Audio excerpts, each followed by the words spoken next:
Good morning. Demo ito kung paano gamitin yung ating free, ano bang nilagay ko? Provinciano VA Free CV Builder. Yan. Siguro sabi ng iba, ba't kailangan pa ng CV Builder? Pwede namang direct sa Google Docs or Microsoft Word. It's a legitimate question. Kung gusto nyo ng ganon na route, na way, is no problem. Naisip ko lang ito kasi nakaayos na ito. Ito yung ATS ready na CV or resume. Okay, so ide-demo ko sa recording na ito. Let's do it kung kaya ng under 10 minutes. Okay. Doon ko lang sa group ilalagay ito. Tingnan nyo. Full name.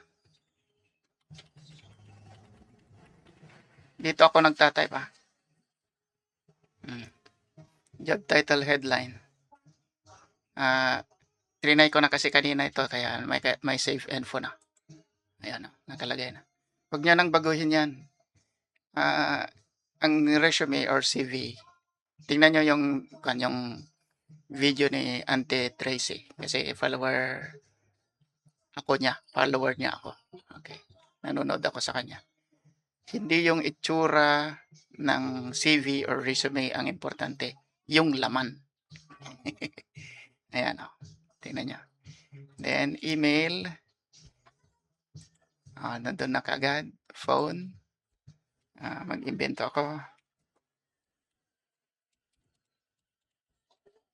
Okay, nandun na kaagad. Then, location.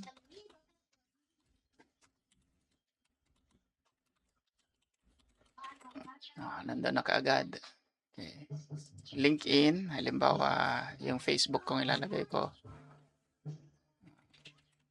Angelito Budong. Okay, nandun na kagad. Then, professional summary. May prepare na ako dito. Nasaan yan? Kopyahin ko na lang para hindi ako magtatype ng matagal. Ayan, paste ko doon. Yan, nandun na kagad. Ngayon, pwede nyong i-improve with AI, pero gumagana ito pag meron kayong account sa cloud. Ayan o. Ngayon, punta tayo sa experience. So, bahala na siyang mag-ayos yan. Add work experience. Nandito ka ulit kagad. Halimbawa, inventory manager. Company, Zesty Greens. Then, January 2025 ay 2026 to present. Tingnan nyo, nandun na kagad. Ngayon, anong ginawa ko sa Zesty Greens? Okay, para hindi na ako nag-iisip. Check ko ulit yung hinanda ko na. So, kopyahin ko lang ito. Ngayon, yung pagbuo ng ganito, another video yon. Actually, maraming video tungkol sa pagbuo ng ganito. Gagawa lang tayo ng version natin next time sa probinsya ng VA. Balik tayo doon. Paste ko lang dito. Ayun, nandun na kagad. So, pwede kayong magdagdag ng work experience, additional, yung iba pang mga pinagtrabahoan nyo. Ngayon, punta tayo sa education. So, add education. Tignan nyo doon, meron na kagad. Add education. Okay. EB English.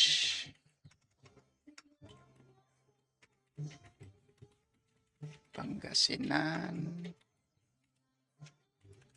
State University. Yan. Then, kunwari yan din ang kanan 2018 to 2022. Yan. Lagay niya dyan. And add education. Kung hindi ko na nilalagay yung kan sa akin eh. High school at elementary. Hindi ko na nilalagay.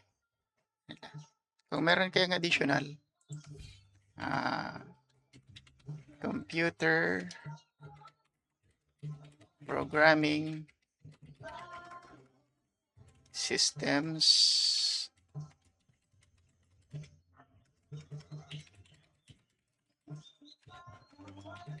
Institute. Lagay nyo din. Okay. 2012 to 2017. Parang ganun. Nandun na din kagad. Then, skills and more. Dito na yan natin nilalagay yung skills, certifications and awards, languages. Okay. Interest and hobbies, optional na yun. Okay. So, kukompletohin nyo lang, okay na yan. Ngayon, ang mangyayari, pag natapos nyo ito, download nyo lang. Download PDF. Yan, save. Then, pwede nyo nang isend. Okay. Ang kagandahan nito is pwede nyong baguhin yung part lang na halimbawa ito experience, mag-a-adjust na yung mga nasa baba. Kung binago mo yung sa professional summary, you don't have to manually delete line, ganoon, mag-a-adjust na lahat yan. Kung meron kang dinagdag, mag-a-adjust din pababa. Iayos niya. Okay. Sana makatulong ito at makita nyo kung ano yung use case niya. Kung hindi nakakatulong, di gawin nyo yung dating ginagawa nyo. Okay lang. I just wanted to share itong discovery natin. Okay, so yun yung demo kung paano gamitin ang ating free CV builder. Lalagay ko sa group natin.